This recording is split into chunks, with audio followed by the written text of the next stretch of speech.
Chers amis, je voudrais vous souhaiter un très chaleureux Shabbat Shalom depuis Yerushalayim, Ira Kodesh, notre paracha, parachat Chaye Sarah. Première partie de la paracha, Abraham enterre Sarah et le Midrash Rabbah ici sur place, chapitre 58, alinéa 9, dit à ce propos, Rodef Tzedaka v'Chesed, celui qui poursuit la tzedaka, donc l'aumône et le chesed et la bienfaisance. Imsa Chaim Tzedaka v'Chavod, recevra de la vie, de la tzedaka, donc des dons gratuits, et kavod et de l'honneur. Et le Midrash continue et dit Rodef tzedaka c'est Abraham, celui qui poursuit l'aumône, aider les gens, c'est Abraham. Et le chesed, c'est aussi Abraham. Pourquoi? Dit le Midrash, parce qu'il a enterré Sarah.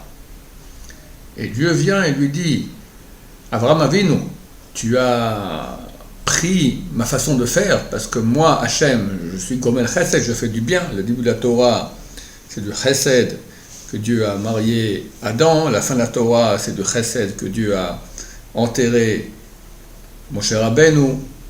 Tu vas recevoir mon habit. Quel habit qu'il a reçu? Il a reçu la vieillesse. Parce que Dieu est appelé, dans une vision de Daniel, Atik Yomin. Atik Yomin, c'est la traduction de un vieux qui est déjà très avancé dans son âge. Jusqu'à Abraham Avinu, il n'y avait pas de vieillesse. Abraham Avinu, il a demandé la vieillesse. Et il a reçu la vieillesse. La question qui se pose, c'est qu'est-ce qu'il y a de si extraordinaire à enterrer Sarah? On dit Abraham Avinu, il avait le chesed, et d'où on apprend cela, donc la bienfaisance, parce qu'il a enterré Sarah. Mais le plus nul des nuls, il enterre sa femme. C'est la moindre des choses. Alors, il y a deux explications à cela. Une qui correspond à un commentaire de Rabbeinu Bar Chaye qui dit que pourquoi est-ce que les Avot ont fait tellement d'efforts pour être enterrés dans le Kavod de Marpella à Hebron. Hebron vient du mot litraber, chaver, ça veut dire union. Parce que ceux qui sont enterrés là-bas dans le Kavod de Marpella s'unissent à Hachem, d'où le mot Hebron, et ils s'unissent aussi aux 4 campements de la Shrina.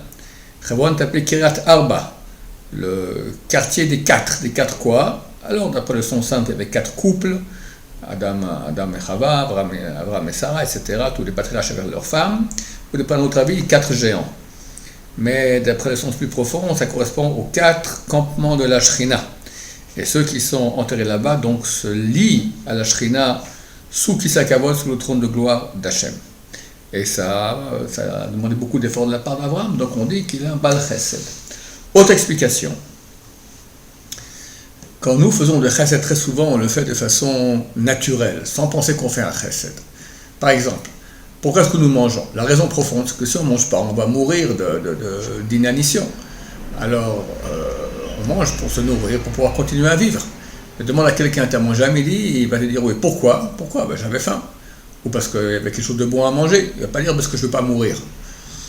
En fait, Abraham Avinu, il était tellement investi dans le chesed, qu'il était impossible pour lui de faire un chesed de façon naturelle, anodine, sans s'en rendre compte.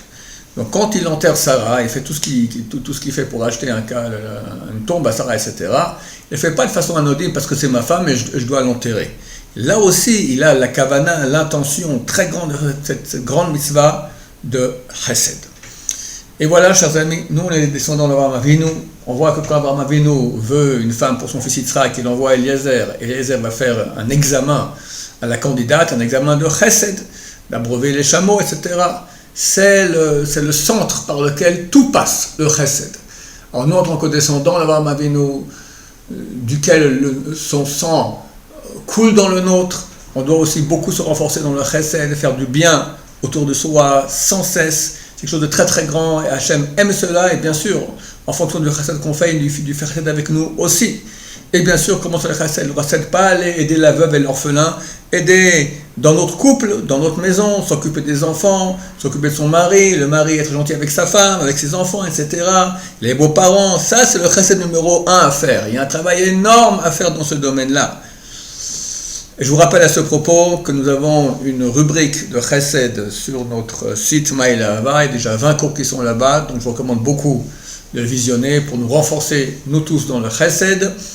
Et avant de vous souhaiter Shabbat Shalom, je vous rappelle les dates des 4, 5 et 6 décembre. On a un événement extrêmement important pour les Ahava, Donc bouquez ces dates-là et je vous souhaite maintenant un Shabbat Shalom plein de bonheur, plein de joie, plein de chesed dans vos maisons, plein de présence divine.